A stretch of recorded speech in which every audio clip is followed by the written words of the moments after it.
So hey guys, I've got two puppies here. They're the same age. They're actually full siblings. I've got Colt, he's that one right there. And then I've got Annie, who's right there with the ticking all the way across her back. That one's my personal pup. Colt is my little brother's dog that is going to be basically mine until I get done training and testing and trying to get some titles on that dog if it shows enough promise.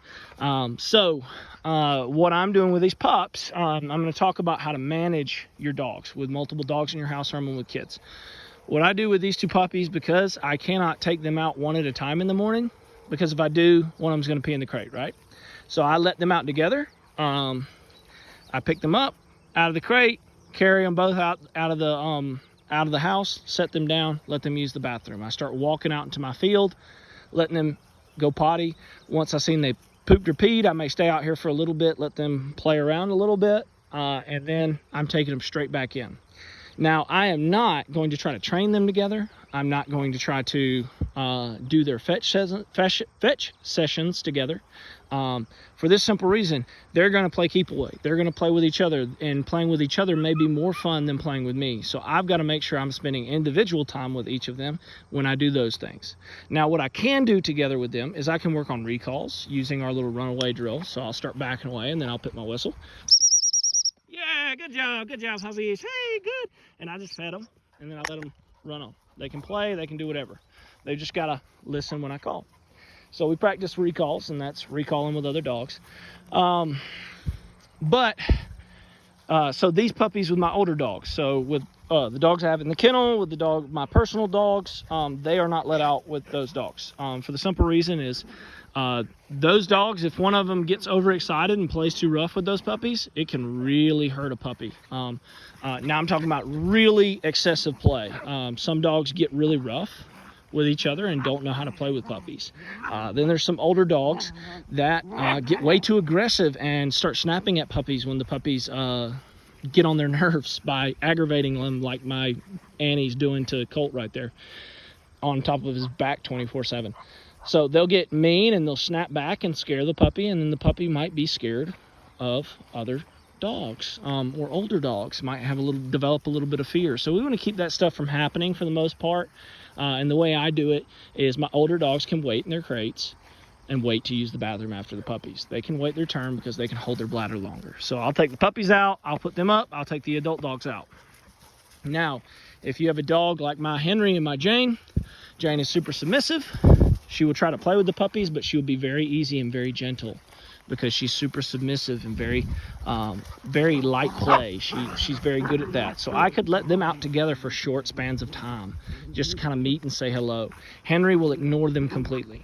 Henry will sniff at them, and then his eyes are on me because Henry's focus on, he just loves me. He doesn't care about any other dog or any other thing. So those two dogs, I could let them out and I would feel comfortable with. But if you got to look at the dogs that you have at your house and ask yourself, okay, are these dogs going to be the best for me to let these pups down? Now, when I am letting these pups meet my dogs or play with each other, I am directly interacting with them. I'm right here. I'm monitoring it. My eyes are on them. I am not leaving them to play by themselves. I have to do the same thing with my two boys. I have a 2-year-old and like a 9-month-old.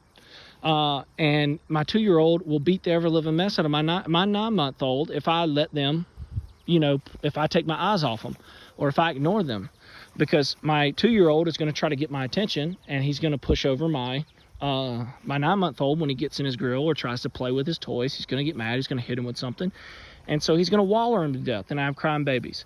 Same things happen with pups and with other dogs. So the puppy starts getting on your older dog's nerves, and you're not there watching it to manage it, to get the pup out of there or to get the pup off that dog, and that dog will step in and he'll correct the pup for you. And it can be a lot worse than what, depending on the dog, it can be a really bad correction. So I try to keep them separate as much as possible unless I'm directly interacting with them. I'm going to make sure that these pups have individual playtime with me almost every day. But the thing is, we're not playing fetch every day. We're doing little recall drills where I'm running around, or we'll explore together, just me and that dog. So it's not fetch every day. It's not the same thing every day. I'm not trying to bore them. So let's say Monday, I might come out, I play fetch, 1 to 5 throws, that's it for the pup. Tuesday, I may come out and we'll walk around my property and let them I'll walk through tall grass and let them explore in the tall grass, or I'll play let them play with my hands and run away from them and let them chase me. Then Wednesday, I may play fetch again, and then Thursday, I may do the walking around thing, or I may do something new, or I may let them play fetch with something different. Whatever it may be, I'm not playing fetch every day. I'm not trying to bore these dogs with any activity. I'm changing it up on them. So that's how I manage the dogs with other dogs, and that's how I manage their playtime together versus their playtime with me, making sure that they still are having fun with me. So now we're talking about kids. I've got a 2-year-old and a 9-month-old. There's no way that I can leave these puppies alone with that 2-month-old and that 9-month-old. Guess what's going to happen? My kids are going to get bit in the face. They're going to get scratched. They're going to get pushed over, because these puppies don't know how to behave with little kids. So I've got to manage them. If my kids are on the ground, the puppy is in my arms. If my puppy's on the ground, my kids are in my arms, or in some type of contraption that the puppy can't reach.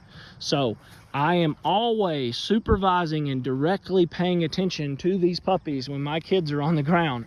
Anytime these puppies are out, I am focused on them.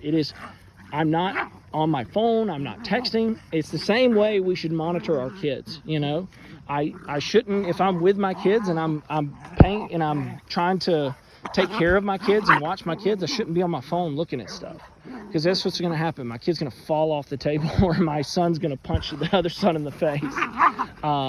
And so we've got to directly monitor them. So I will let my oldest boy too, he loves throwing things. I will hold him and let him throw the tennis ball for these puppies, but I'll make sure that the puppies bring the tennis ball back to me.